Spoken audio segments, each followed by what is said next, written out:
فتحت أبواب الرحمة متفق عليه. هكذا قال رسول الله صلى الله عليه وسلم.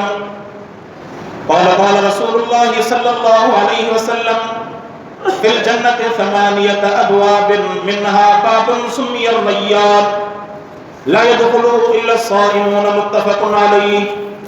هكذا قال رسول الله صلى الله عليه وسلم. قال رسول الله صلى الله عليه وسلم: من صام رمضان إيمانا واحتسابا غفر له ما تقدم من ذنبه. هكذا قال رسول الله صلى الله عليه وسلم. صلى الله عليه وسلم. اللهم صل على سيدنا محمد النبي الأمي وعلى آله وأصحابه وبارك وسلم تسليما كثيرا كثيرا. मुझे मोहतरम दोस्तों, बुजुर्गों, रमजान मुबारक जो पहले जुम्मा अल्लाह तबारक व तआला के राज़ी करने के इरादे से असाइन अल्लाह के घर में रोज़े की हालत में जमा हूँ। अल्लाह पाक के दर ते दुआ है तो अल्लाह पाक असा के रोज़ा रखण के, अल्लाह के घर में हाज़िरी के, नमाज पढ़ण के, दुआओं के, कुरान पाक की तिलावत के रब से कबूलियत जो शर्फ अता फरमाए। आमीन। तजो वसीला है। रमजान मुबारक जो महीनो मुसलमान के लिए बड़े इनाम जो महीनो है। इन महीने जो जेको कदर करण जाने अल्लाह तबारक व तआला उन जे लाए इन महीने में वॾा इनाम रखिया है।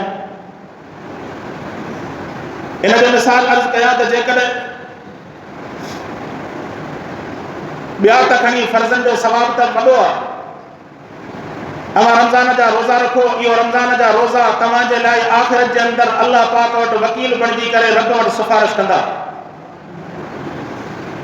अल्लाह पाक वटि अर्ज़ कंदा त मुंहिंजा रब साईं, हिन बहाने सिर्फ़ तुंहिंजी रज़ा जे लाइ पंहिंजो पाण खे बुख में रखियो, पाण खे उञ में रखियो,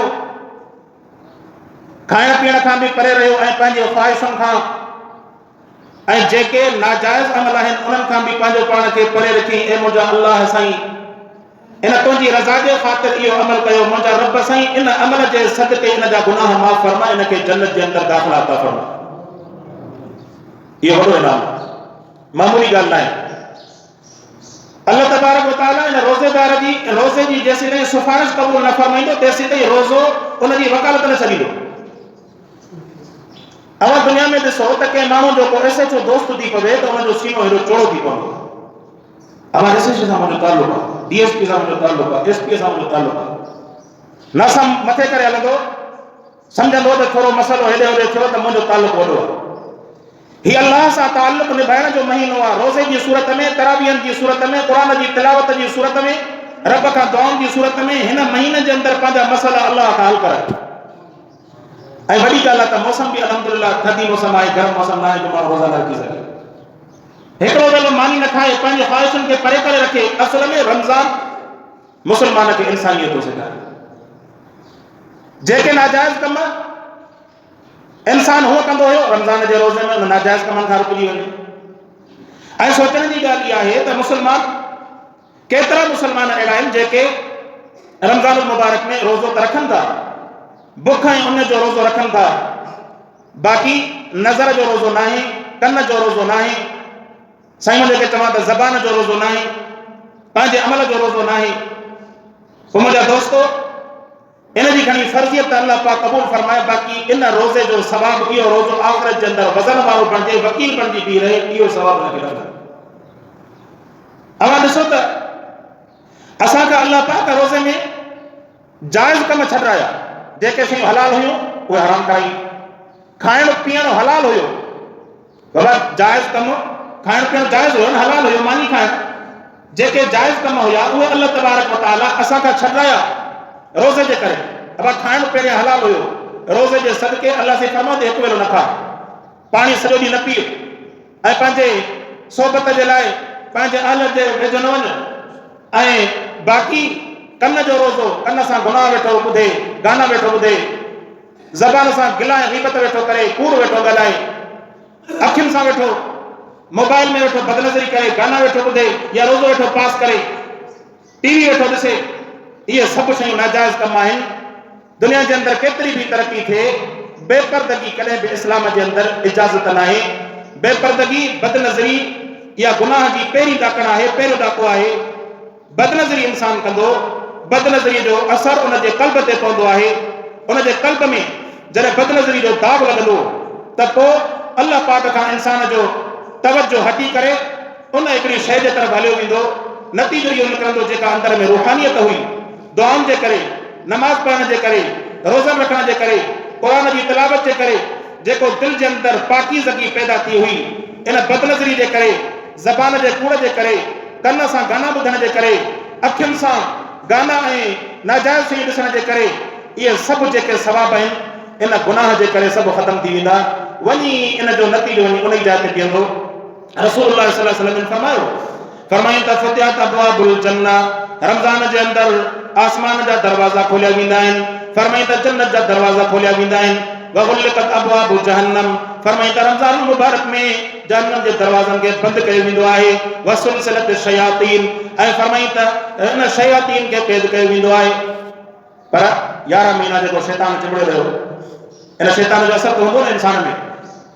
असुल ॻाल्हि इहा आहे त इंसान शैतानी कमनि खे छॾण जी कोशिशि कंदो। आम ॾींहंनि जे अंदरि ज़रा मुश्किल थींदो, रमज़ान जे अंदरि दुआऊं घुरे अल्लाह पाक खां ऐं पंहिंजो पाण खे गुनाहनि खां छॾण जी कोशिशि करे, वाइदो करे अल्लाह खां दुआऊं घुरे।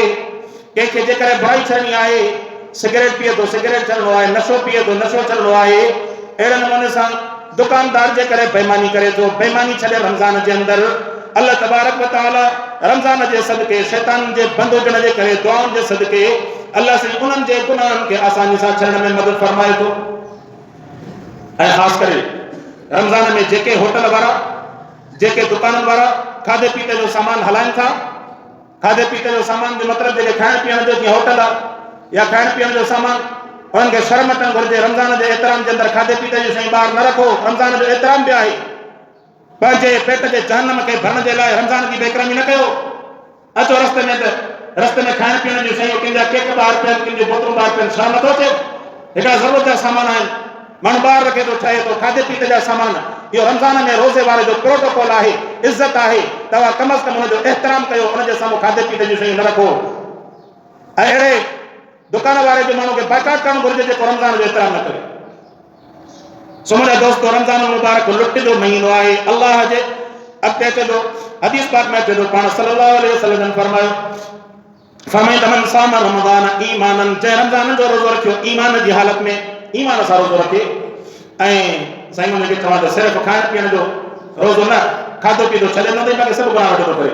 ईअं न करे, हिन खां भलो आहे बिस्तरे में सुतो पियो हुजे, उहो भलो आहे जो गुनाहनि खां पंहिंजो पाण खे मुलवस करे, 5 वक़्त नमाज़ जमात सां पढ़े। ऐं साईं हुनखे चवां त गुनाहनि खां बचण जे लाइ सुतो पियो आहे न, इहो सुम्हण हिन जो भलो आहे, बजाए उनजे गुनाहनि जे अंदरि मुलवस थियण खां। जो टीवी वेठो ॾिसे, मोबाइल वेठो हलाए, इन्हनि खां भलो सुतो पियो हुजे नमाज़ुनि खां बाद।